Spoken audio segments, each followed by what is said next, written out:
live. It gets to about 6 seconds. I readily believe we're probably live on all the platforms it's going out to. All of the API connections have been made and real-time streaming protocols have been connected. So you're here for Beard Banter. This is episode 27, but it's a very special episode. This is actually the first of a series of a few episodes around beardless banter. And the intention is we have a Shave That Beard charity that's going to kick off. ConnectWise is building a barbershop in the ConnectWise event for us, and we're going to be shaving our beards to donate to 5 charities listed here. But I'm going to get us kicked off because today the intention is I have 5 of our shavees here with us that are going to be participating in a series of questions to talk about who they are and why the heck they've decided to lose their beard that they're probably quite partial to. And then also like what you could do as an audience member to go protect yourself or grow from a cybersecurity perspective or help grow the cybersecurity community, depending on your position in life. So I'm going to kick it off. I am going to bring up Mr. Ian Richardson from R&R Consulting. Here's his kickoff slide. But we've listed them as their titular name of beard murderers. It's their idea that started this off. They are a consulting firm and a marketing consulting firm in a lot of ways. And this was kind of their concept of maybe we could do a good thing with a little bit of the personal capital that a lot of people in the channel have to go give something back to charity. And I think they also may have a secret hatred of beards. But without further ado, let's go ahead and bring Ian on. I'm also spinning all the plates, so bear with me if I mess up here. Ian, what is up, my brother? What's happening? My bearded friend, I join you now at the turn of the tide to murder your beards. Yeah, and I'm glad that you have started. It's not lost upon me that you started growing a very nice beard, actually, in the time that I've seen you. So I think there's a little bit of like poetic irony playing out here. Maybe I'm incorrect. This might be like Highlander. There's the hint here, right? Like all of these beards are going to get murdered. There's going to be a bunch of hair on the floor. Sure. And if we for can good cause. if we can double our goal, I will take that discarded facial fluff and affix it to my own face. Yeah. The Matt beard for you, and maybe like Matt Jason. This could be this weird amalgam beard, right? I'm open to all of them. Like we can stitch it man. together like Frankenstein's monster. This can be really, really horrific. So Yeah. like we gotta have enough base here to be able to affix stuff too. Yeah, we'll get it. We'll get it. So listen, I brought you first. You're going to help me co-host this set of questions. We're going to kind of tag team asking them from each of these victims that have joined in with me. But I'd like to ask, where are we? Where's the charity at? Give us the quick figures. You're the man with the plan. Number figures. We just went past $27,000 donated. There's been $15,000 already donated to Hackers for Vets. There's $10,000 in the process of going out to Women Who Code. And we're already with that donation, we're already 2,000 change on our way to the next distribution limit. So we've got 2 out, and we're already 20% of the way towards number 3. That's the type of progress that can be made with focused donations. So that's awesome. Moving well. Well, let's get to why people are here, which is to meet some of these other fellow band. How did I say it earlier? A band of idiots, I think was kind of the terminology that might have been used, but it's okay. A hodgepodge, I believe, is the term we used. Yes, a hodgepodge of idiots. All right, let's kick off one of my favorite people. I'm so happy he jumped in really early and said yes. He was one of the fastest ones to get on board with this concept. Let's go ahead and kick off this slide. If you see at the bottom down here, please go to go.cybermattlee.com/GoFundMe and donate $20, $5, $1,000, $20,000. Listen, we'd love to see you help out with this cause. We're already at 80 separate donations, but we're going to be talking to Alex Farling with Lifecycle Insights. Brilliant guy, okay beard. I mean, if we're in the grand scheme of things, but without further ado, let's bring up Alex. Now that I've punched him in the face, he can come in swinging, I suppose. But Alex, join us, buddy. How are you? Hey, Matt. I really thought you were going to say one of my favorite idiots. I thought that's what was coming. It was in my heart. You missed an opportunity there. It was in my heart. I hold that title. Thank you. I am the favoritist of the idiots. Favoritist. I like it. All right, so let's do this, Alex. I'd love to have you here. I'm so happy that you joined in, and I think you've made a big impact. We've actually got quite a bit of donations from people that said they came from you, so thank you very much. let's do this. Tell me about yourself and kind of tell us what you do. I guess I was warned not to use the term professional specifically, but tell us about what you it's a do and who you stretch. are. We all have stretch goals, right? Professional is a stretch goal. So I think this is one of those things where I spent my life in the channel. So I was growing up. I dropped out of college a couple times. Spent my life in sales. I actually had a pretty good job as a corporate trainer for a while, and I was teaching the people that answered the phone, "Thank you for calling Dell Tech Support." As we kind of got into the early 2000s and this outsourcing thing became huge, my job got outsourced to India. So when my job got outsourced to India, I just kind of fell into a job going from a tech support trainer to working at a small break fix computer shop, and I decided it was something I wanted to do. And a resignation and a non-compete 2-year workout later, and a few other things. And before I knew it, I owned a small break fix computer shop, and that was really kind of the thing that got me started in the channel. And Can that was I pause you for a 2004. sec? Yeah. You and I have talked on many of these things together, and I don't think I've ever come to this corollary. Okay. I was in the exact same position working for Chris Hoos at Choose Networks, and he and I came to the same thought of, I don't think I can do this unless I own my own. Yeah. And he let me become an investor. That was exactly the problem I had. I worked for a great family. They were good people. The daughter was the chief financial officer, and it was just clear to me that even though I held the keys and was managing the place, that eventually blood was going to be thicker than water, and our personalities didn't really get along. So it's just time for me to step away. So I did. I stepped away. I went and I filled vending machines for a year. I managed a Radio Shack for a year, and I was a security guard for a minute. Yeah, there you go. Yeah, I mean, you got to do non-compete things. But when I got back in it, I got in as a small break fix computer shop, as most of these guys have, and transitioned to managed services. The same story everybody's got. It's funny. I ran into Brett Cheloff last week, and I said, I was lab tech customer in like 2008, and he says, "That's funny. Did it work?" And we were in it way back. Which part? Beginning. Patching? Right. No, I think he was talking about remote access, but whatever. It was the VNC flavor of the month back then. But I've been in this industry a long time. I've since sold my MSP and come over to Lifecycle Insights and kind of helped co-found this project. But I've been in the channel so long, I just really identify as an MSP still. And then when I saw the community banding together to do something cool, it just really hit me that it was something I needed to be involved in. Well, that's awesome. So that kind of touches a bit on the why, right? Well, yeah. I mean, my why really was you guys were supporting Hackers for Vets, and my dad was a Navy guy, so that was the one that said, I'll cut a beard off for that. That's awesome, man. Yeah. And you think of, Mike has had, if anybody's ever followed his story, he's Mike the Haunted Hacker Jones. I think he's had his own run-in with our federal law enforcement systems and structures, and was a former vet himself, and kind of didn't have that outlet that that creates kind of this professional reason to do what I did and continue doing what I'm doing for transitioning military personnel. And so he really believes in it very, very much. Yeah, I'm getting feedback as well. That's interesting.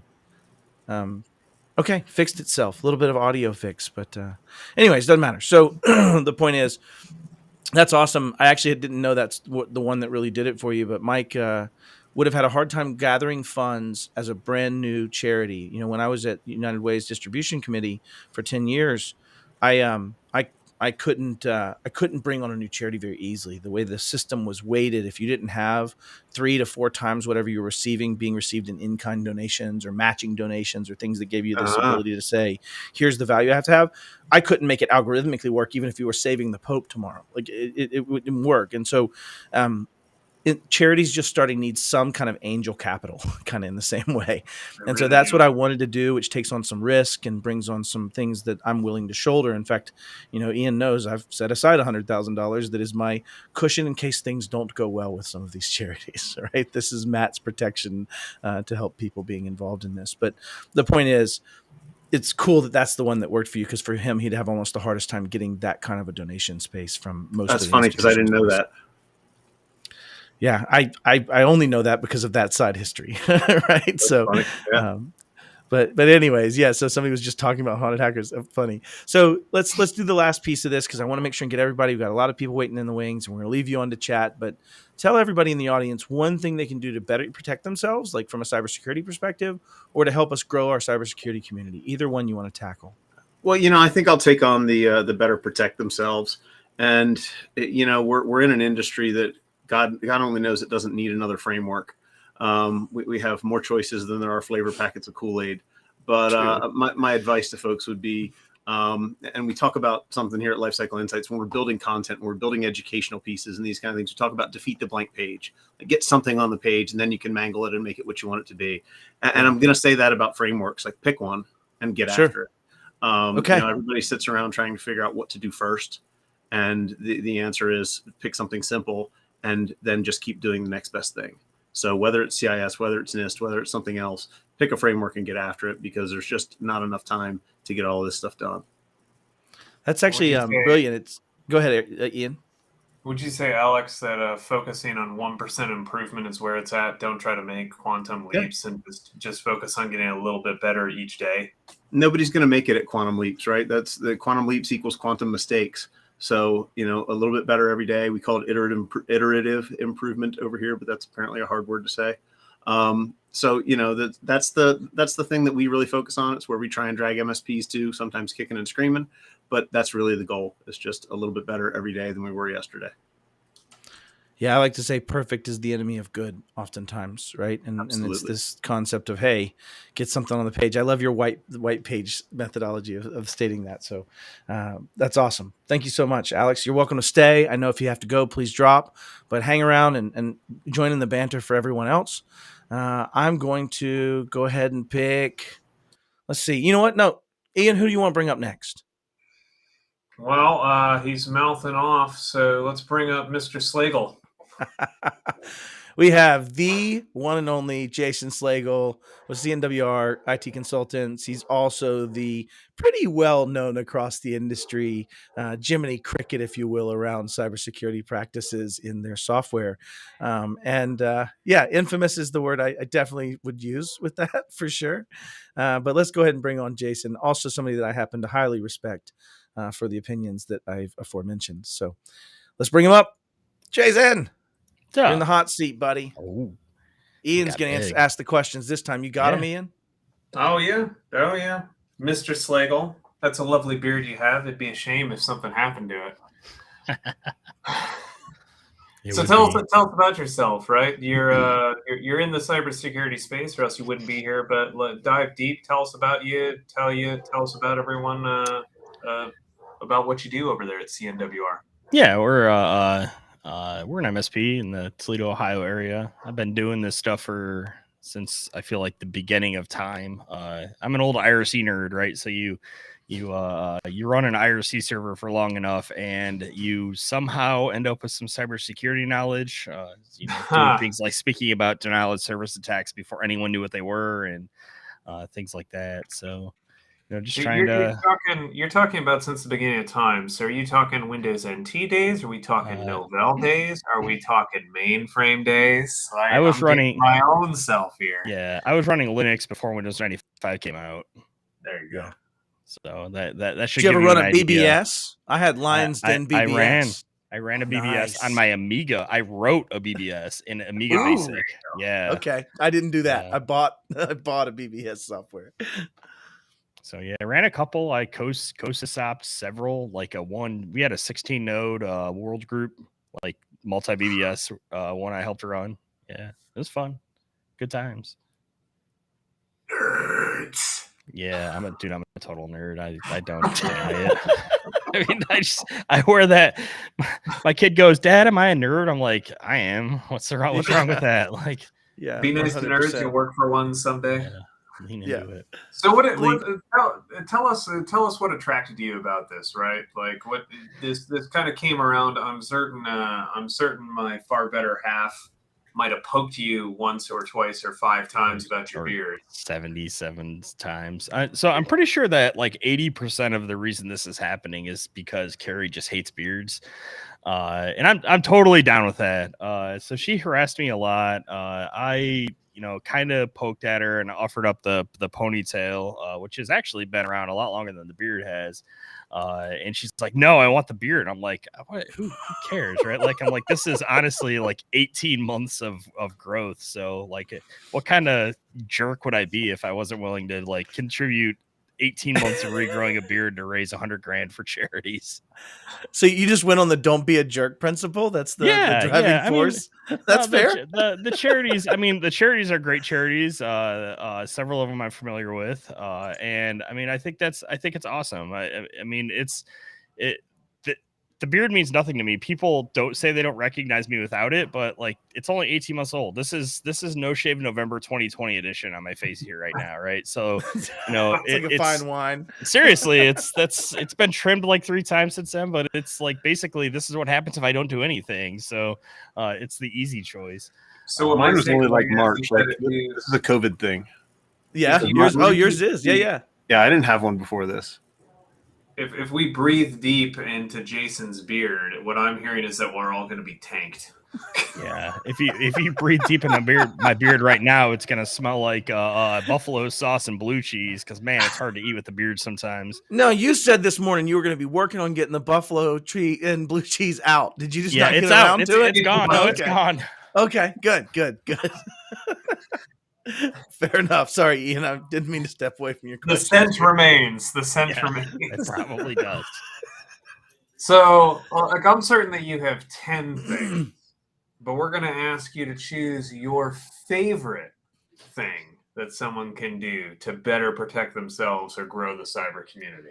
Yeah, I'm actually going to go with the second one because this is actually really important to me. I very much believe that people should get involved. People in our community, the cybersecurity community, should get involved at the high school and college level to ensure that those people coming through those programs are actually learning relevant skills. Unfortunately, we have this problem where academia, for whatever reason, tends to teach skills that are 5 years out of date, and in a field that, while it is old, has really only started to take huge foots and gigantic leaps in the last 5 years.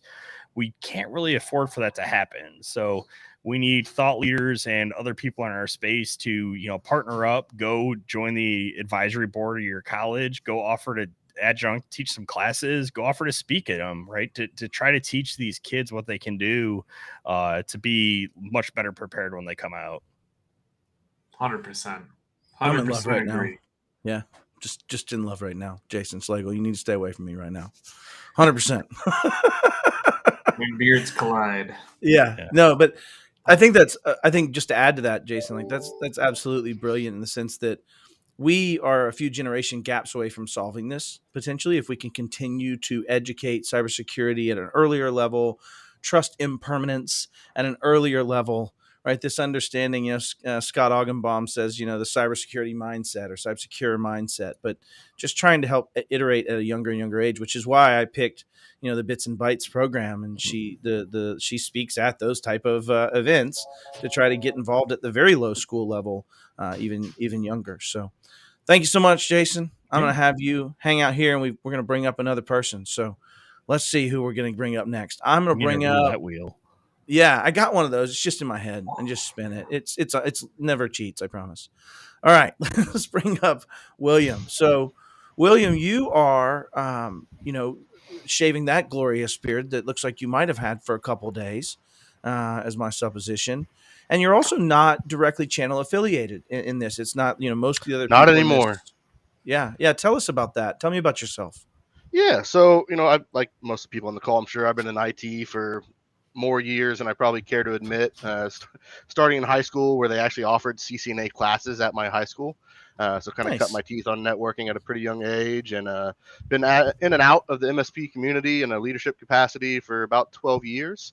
I landed recently now at a consolidating company for veterinary hospitals, so it's kind of the best of both worlds for me because we operate very much like an MSP, where we're constantly integrating new clients. The only difference is we own the client, we purchase the hospitals, but we've got an RMM, we've got a SOC as a service, an EDR. I'm still very involved in the channel, hence why I'm here.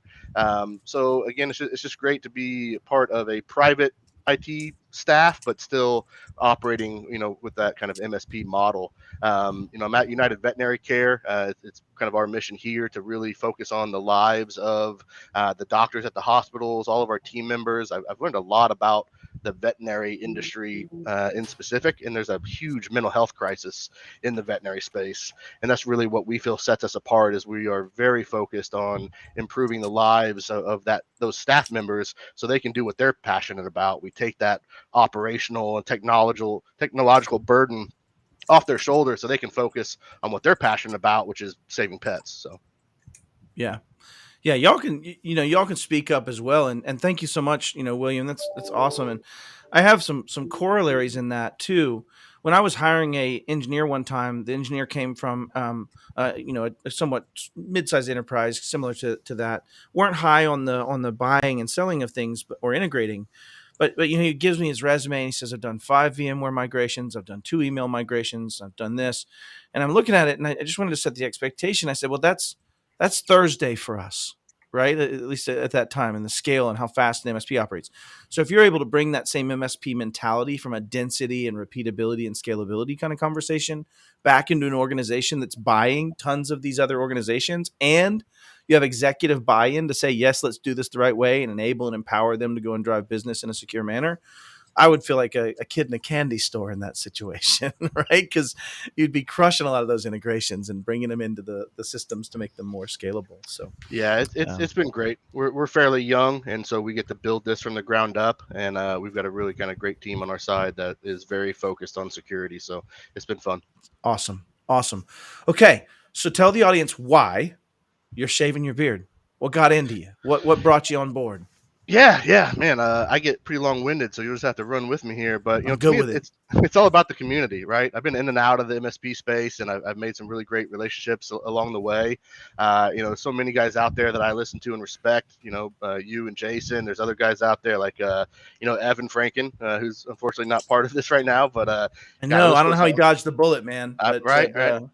Evan The list goes on. freaking. Yeah, Yeah, that's for awesome. Sure. John Hammond, right? Shout out to Huntress. So many, right? And so the common theme that I think a lot of us talk about is that, we're in this together, right? I mean, it's literally a fight, a war, if you will.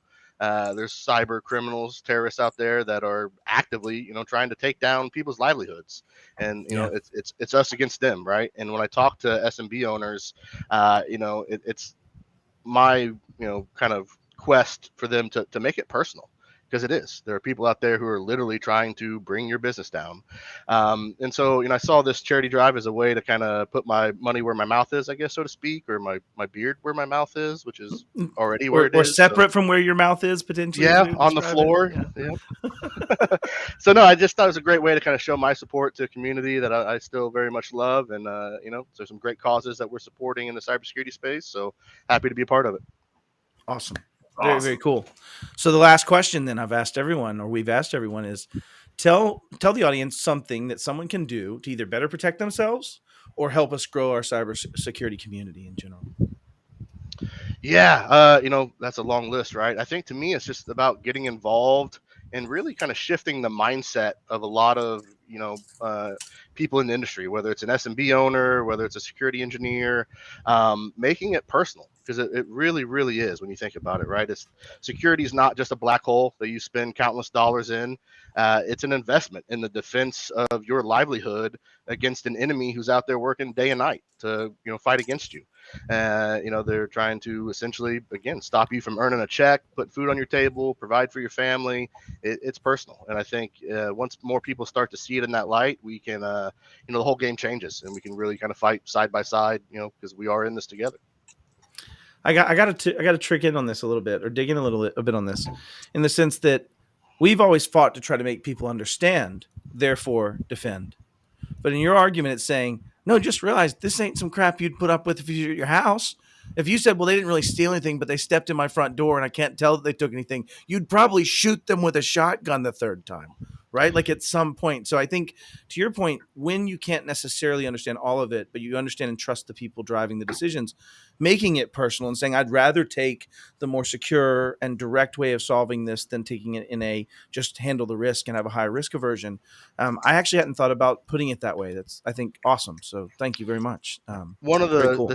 the talking points I had, in the MSP space, trying to resell services, right? Trying to get them to buy in on the latest and greatest, tool that they, actually needed, was, you were trying to fight a modern war with Bronze Age tools. If you're still, I love analogous selling. I'm big on like analogies. Jason. That is awesome. That's really what it That's is, right? I mean, free AVG and a firewall just don't cut it anymore. It's Yeah, true story. 20 years down the road and weapons have evolved. And if you're not prepared to properly defend yourself, then, there's conversations that need to be had. Some of these companies have at least World War I weapons, right? Like Sure. they're not all Bronze Age or medieval. But some of them have just painted on the crossbow a rifle sight. So let's just, put it in perspective too. Absolutely. Oh, I love this analogy, man. I could get some miles out of this. Alex, you want to poke in on any of the fun? Got anything to add on that? No, I'm leaving that one alone because this one really bothers me because I feel like what are the poorest nations dump the most money into this crap, and here we are, the people with the crossbow and the sight painted on it, and it's just gross. And the expectation that we can keep everybody safe with the budgets that too often make it to security is we'll call it a pain point because I don't want to use other 4-letter words. True. Well, I think capitalistic forces put us here, and I think capitalistic forces will get us out of it. So I think we head through. And I think to the point of Bronze Age. True. Well, that's part of the capitalistic endeavor, I do believe. Right, that's true. So I want to add on Eddie. Us all. Yeah. What's that? What'd you say, Ian? I said capitalism will save us all. Big fan, bro. You and I, hearts on that one. So Eddie Phillips, a good friend of mine, he just started at Malwarebytes, I believe. I want to make sure I didn't misquote. They're driving a lot more of their MSP and EDR, MDR stuff, and I always love seeing you on my stuff. So Eddie, it's good to see you, bud. And Eddie also donated, I think, a pretty square amount of money, if I recall. I think it was $2,000. Correct me if I'm wrong, but freaking awesome to see you, bud. So thank you. William, it's great to get to actually meet you. I mean, I've only met you through this endeavor and through maybe some of our shared contacts like Evan Franson and people like that, but awesome to get to hear your story. I'm going to go ahead and bring up somebody that has to tolerate seeing me in meetings and company stuff and having to listen to my diatribe more than at least 12 times a week. I feel horrible for the guy, so I'm not going to make myself be the one to interview him. We're going to get somebody else to do it. So let's go ahead and introduce him real quick, bring this up, and I will kick it over to someone else. Hold on. Bam! Matt Hache, PAX 8 in our Canada contingency. And Ian, if you want to do the honors, if you want to hand it off to somebody else, we'll go ahead and bring him up.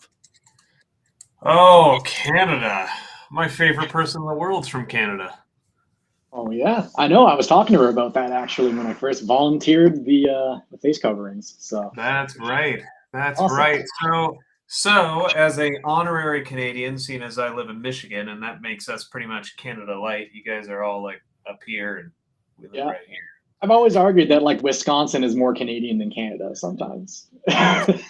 Wisconsin is more Wisconsin than Wisconsin sometimes. They're their own microcosm for sure. Yeah, So. we'll just let that sit there for a little while. So tell us about yourself, Matt. What do you do? Like what's your history? What's your background, man? Outside of being Canadian. There we go. Yeah, no, that's it. Just heavy Canadian vibes. So I've been in the industry directly in the channel for about 7-8 years now at this point, but kind of doing IT ever since I could plug in a computer. I'm focusing more on the last 7 years. I worked as an solutions architect and a project manager at a local MSP here in Southern Ontario. And for the last year, I've been working at PAX 8, which has been fantastic because I've really been able to take a lot of the learnings of being in the pit of an MSP and then try to translate it from the channel side out, which oftentimes is kind of misses its target because, as a distribution, occasionally it's very sales oriented and it's how do we do this and how do we do that? To have an MSP aspect, it's like, look, this is what they really need sometimes in the pit. Really kind of helps lend well. And, I've just found a really nice niche in the world I'm in. So my specific focus at this point is cloud infrastructure, Microsoft Azure, modernizing practices and moving out of traditional on-prem deployments, leveraging a lot of the new security features that exist in these platforms, and really helping kind of bring organizations forward. Because if COVID and everything the way it landed, a lot of organizations, especially here in Canada, we're not ready for remote workforce, and a lot of security holes were patched or punched open just to get business flowing, and not a lot of people are going back to fix that. So despite not being completely in cybersecurity, I am adjacent to it, and I think I bleed a lot into it. So cybersecurity adjacent, which I believe describes everything. Yeah, exactly. Table stakes. Yeah, exactly. Yeah. So that's how I snuck my way in. Yeah. I think you snuck your way in. So what's it like? Speaking of being in, you're one of our victims, volunteers, victims. See, the truth comes out, Ian. I knew you and Carrie were after murdering beards more than giving charity. I knew it. We got him on everyone wax. else. So you note that Matt has asked everyone, "What's your why?" No one's asked my why, and I'm not going to volunteer it. But You kind of just volunteered at asking it, though. I mean, like, we're going to have to get back to it now. I do look forward to my straight edge meeting all of your smooth cheeks. Fair. Yeah, right there. And a little bit being able to auction off a Yosemite Sam, though, right? Like, just a little bit. Yes. You've never lived until you've been able to curl a mustache, and just there's something into that I definitely enjoy. If you haven't experienced a gentle breeze just tugging, that's something that you just can't describe. That's golden. All right, It is. sorry. We went way off the rails there. But he's not wrong. Like, on the motorcycle, it's just glorious, man. It's just glorious. Oh man. So what's your why though? What attracted you to the cause, Matt? Obviously, just it's good to shave the beard off clean every once in a while, but realistically, watching the charities that were in play and kind of watching the impact that really Matt Lee was having in the industry and watching things happen, and I just wanted to try to drive some Canadian dollars in to shave off Matt Lee's beard, because like, I want a piece of that. But thanks. Yeah, little locks of love, right? But realistically, one of the charities, the Women's Who Code, I have a lot of experience going through like college and the industry, and I think I can count on one hand how many women were actually working with me. And it's frustrating, right? Because I knew a lot of very, very smart people that left the industry because they were just looked down upon, or they weren't given the proper choice and option. And quite honestly, it's a large part of our population. And to say, like, you don't have a place here, don't worry about it, we'll handle this, means we're missing a lot of stuff, both from a security standpoint and who's being targeted, who's being affected, and really just other ways of looking at things. So, that one kind of struck a chord with me. I definitely want to see the money go to good use there. And overall, just kind of being present in the community is always fun. That's awesome, man. That's like the skill gap in cyber is already large, and the fact that there is quite literally half of the population that is just written barriered at best, discouraged, disadvantaged, like shoved away at worst, is a really significant problem. So it is, and you'll see it constantly on forums, and it's just constantly like, I am the expert in the room. You hired me to be here. Why aren't you listening to me? Is it just because of my gender? Mm-hmm. And like try to just be empathetic with that plight, because I've had a lot of advantages just being a white male. Realistically, like, I've been, not to say I haven't worked hard, but like, you take that in and you understand the advantages that are laid out to you a lot of times. And of the 250 people in my hiring, or in my my college course, like, I went from network security and engineering, there were 2 women in that course, and 1 dropped out in the first season. Like, that was it. 250 people. That's not even like 10%. It's insane. And it was the same kind of like boys club on the way out, and it was just, I don't want to live like that. I don't want to live in that industry. So I want to try to change it. That's awesome. That's awesome. So, speaking of change, there's a lot of need in the communities to either grow the community or to protect themselves outside of outside of making sure that we're more welcoming and more accepting of diversity and kind of focusing in on diversity as a core key and strength, what's something else someone can either do to grow the community or to protect themselves, their family, their organization better? So I'm going to selfishly, not necessarily plug, but obviously being infrastructure oriented and like cloud push is kind of what I do day in and day out.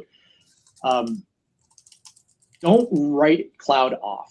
There is a sentiment, especially a lot of organizations, I don't want to call Canada out, but we tend to lag a little behind in just technological advancements. We usually let the US figure it out first, and then we kind of jump on the back of that. But I've had a lot of conversations in the industry where it's like, oh, I can't do cloud, it's too expensive, or I can't adopt this technology, so I'm just going to put a Windows 10 box with RDP open to it because I just need to get things done. Stop cutting corners. Stop taking the cheaper option, right? Because it's going to cost you in the long run. There are reasons why cloud infrastructure is exploding, because you get enterprise grade tools with very little barriers of entry. Pay attention to that, right? Don't go to the data center or the host down the street because they're $100 a month cheaper. They don't have SSO. They don't have entire Sentinel MSSPs monitoring everything. They don't have even proper security credentials. The AC guy's in there dealing with a failed unit. Who vetted this guy, right? There's all this stuff that gets taken for granted, and it's productivity loss, and everyone just looks at the dollar. And now you can't get cyber security anymore because suddenly everyone wants multi-factor. Well, I don't have enough resources to spin up a localized MFA or do a federated server now. What do I do? Well, if you're in Azure, you turn it on. That's it. Yep. It's there, included. You're already paying for it, right? So, look at the resources available to you, explore cloud where it makes sense, and turn it into an offering and a positioning, not just here's the new thing on our line card. We now do cloud. Right. It's a paradigmical delineation, right? This is a complete shift in how you should see things. It's almost like Matt's left eye versus Matt's right eye. That's a paradigm shift, right? So too soon, Matt. Are they crooked? They're with the rails again. There's an interesting thing though that I just hop in on that Matt was just talking about. That Mr. Lee and I had quite a robust discussion around the concept of cloud as a strategy. And there's a whole thing here that with a new company that's just getting started, the new startups, my consulting agency is a good example. I had an MSP for 16 years that was heavy in infrastructure, heavy in iron in a data center. We had a private cloud. We had $100,000 tied up in that rack, right? And these days, my consulting agency, it is a $2,000 Surface Pro and a $20 Microsoft subscription, and it's like, right? I'm out. I'm able to pivot. You're able to go, right? This is way different than the operating costs, the nimbleness that this buys back. This makes an established company into a startup when it comes to ability to pivot again and again and again. And you talk about the reach, if we're talking from from starting a new MSP up, and Matt, you've talked about this a lot about, SSO and things like that. If we're taking it from a security or positioning standpoint, look at what your MSP currently supports. What are the things on our line card, and do they support what we're going to start standardizing on, single sign-on, multi-factor authentication, proper logging, auditing? Are they SOC 2 Wait, are you compliant? suggesting you should look at the MSP as a customer and see if they're capable of doing these things? That's madness. Madness, I say. I feel like there's probably enough people on this call that are going to just make me look real bad, so I'm going to keep it short. But no, realistically, I don't know how many times I've had someone come to me and say oh, we can't do that because my app doesn't work on I need Access 2007. Mm-hmm. It's well, why? Well, because my whole line of business runs on that. Then your business is about to shut down. If you can't keep running on old stuff because it's too hard to rip the Band-Aid off and get something new, because you're going to eventually be forced where it just like a Windows patch is going to come out and just it won't open anymore. Yeah. And that's You won't be it. able You to can't play buy a computer that'll run it anymore. Like you're circling that drain. You have to stay up to date. You have to move. And cloud just Alex, makes it got to drop. I just wanted to say thank you for being here. Alex is a stand-up dude. Go and support him. If you don't know how to run QBRs, I don't make plugs for people very often, but I love working with them. I got to do a class with Alex and his team, teaching about policy. So it's fantastic, man. I didn't mean to take you so off much. your trail, Matt. You know, honestly, I was out in the dark. I was on my way to an Irish goodbye, but Matt, I didn't let you do it. I didn't let you do it. No, sir. Yep. All right, brother. Thank you, Alex. Gotta run, guys. Have a great one. I've got one more person that's been sitting in the wings, and I feel terrible about it. So let's bring everybody on. We can all chat for a little bit. Matt, thank you so much for being a part of this. Like, I was so happy to have somebody else in PAX 8 just say, listen, I'm willing to do this. I want to be here for the Canada contingency. I'm not sure if Mary Ann's got plans for you to be able to come down and be with us, but I'm very much hoping to see you throughout the whole conference and not just we'll see what we can work out. And like, the irony is that a second person from PAX 8 was also named Matt. Like, of the 1,300 employees, like there's two cloud Matts. Yeah, exactly. All right, let's bring on our last, but definitely not least. I think it was his birthday quite recently, but let's bring up Henry Timm. Henry goes to a just ton of conferences. He gives back a lot. He's always there to help from a group perspective, and I just see him everywhere, and I get around a lot. So running into Henry quite often, but let's bring up Henry, and Ian, if you want to continue running with the questions, you seem to crush that better than me anyway. So let's do this. Bring up Henry, who's been waiting so patiently, and get you up on main stage. Here we are, buddy. Mr. Hey, Timm, how's it going? how you doing? Splendid. Doing splendid. Splendid like a Splenda. Yeah. All right, you might get a downvote now, Ian. That's right. Being the host, the Splendid combo. I'm trying to work myself out of a job, which is the consultant's way. So, speaking about job and speaking about yourself, like, talk to us, man. Like, who is Henry Timm? What's the man behind the beard? Or Lieutenant Bones, if you would like to dig into Lieutenant Bones. No. Who's Lieutenant Bones? And let's just dive into that. And we're going to skip everything else. Lieutenant Bones is a long story for another time. Several drinks. All right. Thank you very much. That'll be at the barbershop, Matt. You're welcome. Appreciate you. So I've been in the IT industry now, coming close to 20 years. So I've gone through the whole Novell, token rings, managing AIX and Unidata, and all the fun RS6000 servers, and was a network admin for a while, CIO, worked in healthcare and distribution before actually starting my MSP. We're in our 12th year now, business in Northern Indiana. And like most MSPs, started in that break fix model, transitioned, and we've been kind of security focused here for the last, 5 years or so. And really been kind of focusing in on compliance. And personally, I've been trying to adjust over the last 2 years here, how I can give more back to the MSP community as a whole, and looking at it more as that us versus them, as opposed to siloed talent. Yeah, there's an interesting conversation. I was just having a chat around mergers and acquisitions, but it holds true almost in any community where us versus them is a very dangerous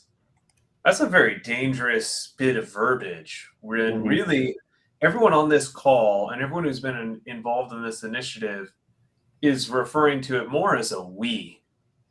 We must do this. We must take these actions. We must rise the tide. We have to make a difference. And absolutely, you can no longer rely on just you and your team that you have. It takes the whole community. So anything we can do to hop in, and whether that's partner panels or conferences or educating, however, anything we can do to do things together as a community to raise that bar.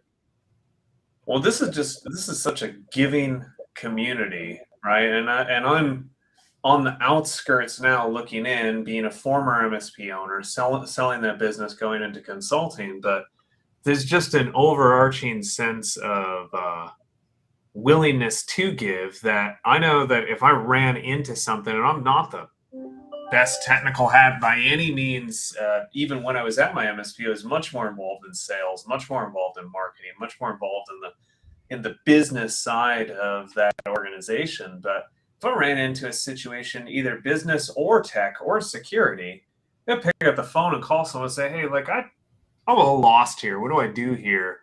And there's not a person that I've met yet who would just throw down everything and say, all right, well, let's dive in and get it fixed. Like that willingness to help people out is 100%. And absolutely, Eddie Phillips, there is nothing like a global threat to bring people together. So we've been kind of dancing around this, and I could see the pattern on the wall. But Henry, like, what's your why here? Is it the community? Like, what's the reason? How did we convince you to part with your glorious facial forest? Sure. So I've always kind of believed in giving back if you're reasonably able to do it and helping lift other people up. And I've always kind of done that from the shadows or anonymously. But as a group, we have such visibility that we're able to help lift a lot of these organizations, nonprofits, beyond just this one event. So that's really what's kind of helped bring me into it, is the fact that we get to give that visibility and a longer lasting push to these nonprofits. Yeah, That's awesome. That's huge. Yeah. The Matt and I were chatting the other day around the concept of momentum for an organization and impacts like this, thousands upon thousands of dollars, $20,000, $30,000, $50,000 into these charities. That sort of massive cash influx. Charities are used to stretching a dollar into $50. Oh yeah. We're used to making that money work, and money. I remember learning this back through HTG peer groups when we were doing some charity time over at a food bank, and they said, like, the time is incredibly valuable, the food's incredibly valuable. The most valuable thing that ever happens to them is large-scale financial donations with no strings attached, because they're able to use it in their general services. Oh yeah. They're able to just use it in whatever it is, right? Whether it's like buying, they can get matching funds. They can use it for the state to prove that they've earned the right to get into some of those grant programs. Like, huge, unrestricted capital is huge in direct donors. Yeah, it's massive. It's massive, massive, massive, massive. So, Henry, you've been here for a while. What's something that people, I'm gonna change the rules of the game, Matt. This is what happens when you give me the power.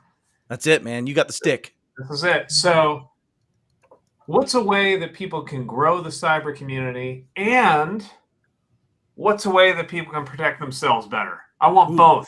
I'm greedy. Answers from Dr. Timm. Let's get it going, baby. Oh, my dad's Dr. Timm. Take that up with him. No, I guess the biggest thing that I see with going to all these different events is that both MSPs as well as in-house IT really need to take a beat and just cut through the sales BS, the buzzwords, and all of that's out there in the industry, and clarify in their mind what they expect out of products, what the definitions of those services and products actually are. And not just buy a new shiny tool to add a new shiny tool to their security stack.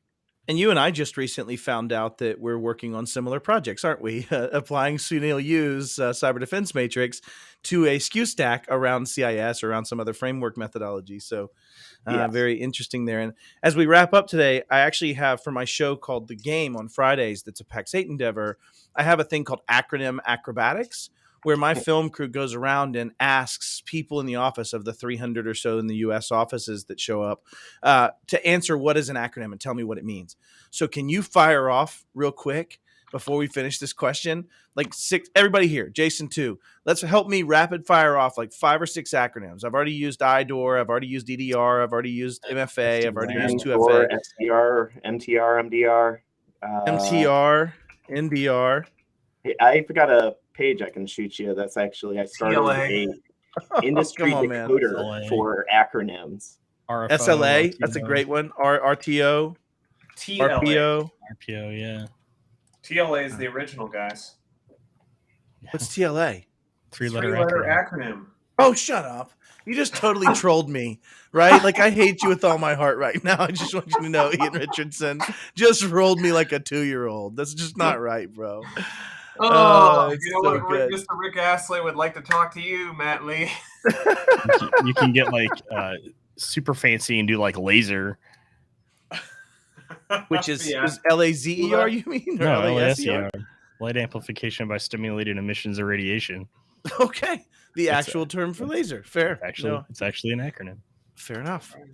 All right. Well, anyways, sorry, Ian. Let's get back on track again. I kicked off, but I've got at least 7 of them to go and define for them to go ask people. Our CEO is right now at 0 of, I think, 6 and hit them. Some of them with IDOR. He said, "What do I stink?" It was fantastic, but we're doing it as a bit of a tongue-in-cheek fun on the game on Fridays. So, anyways, back to you guys. Sorry. Well, I think we're. Did we? Oh, he had answered the second one. We hit it all? Did you answer the second one, Henry? Did you give me how to grow the community too? I think for the community, it's just about being involved in the different organizations out there, whether that's CompTIA or gosh, I mean, there's plenty of them at this point. So getting involved in I guess helping with the legislative side of it. It's frustrating to me to see how insurance has been dictating our industry, or at least they are right now. It would be nice to see us take back some control on that. See, I was talking with a buddy of mine, Chad Paulman from New Wave Technology Partners, and he was out at a meeting, and one of the things that resonated with me getting involved is you got to get in the room where stuff happens. Chad went to a meeting, and he ended up being the only IT provider in that room. There were defense contractors, manufacturers, insurance companies, legislators, whatever. He was the only IT company in the room. You want to make a difference? Get in the room where stuff happens. This is still a country where things happen face to face. The smoke-filled back room, so to speak, that's where this stuff happens. Get out there and connect with people and start showing up. Decisions are made by people who show up. This is a true story.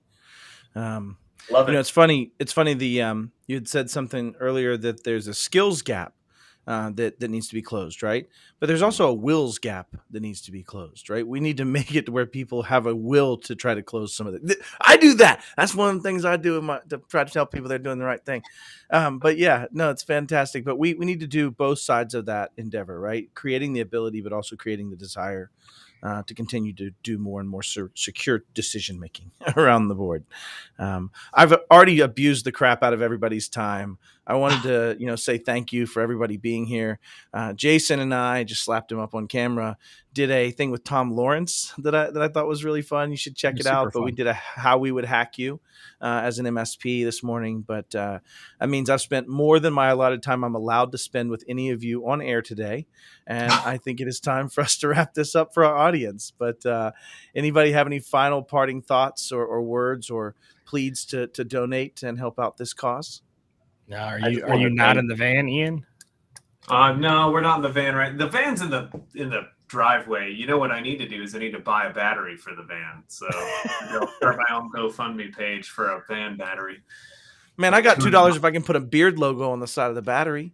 That's what I'm gonna do. I'm gonna put Matt's beard on the battery. Oh, then I could probably cover half a battery. No, he's gonna put it in a bag and he's to start all his fires for the next couple of weeks.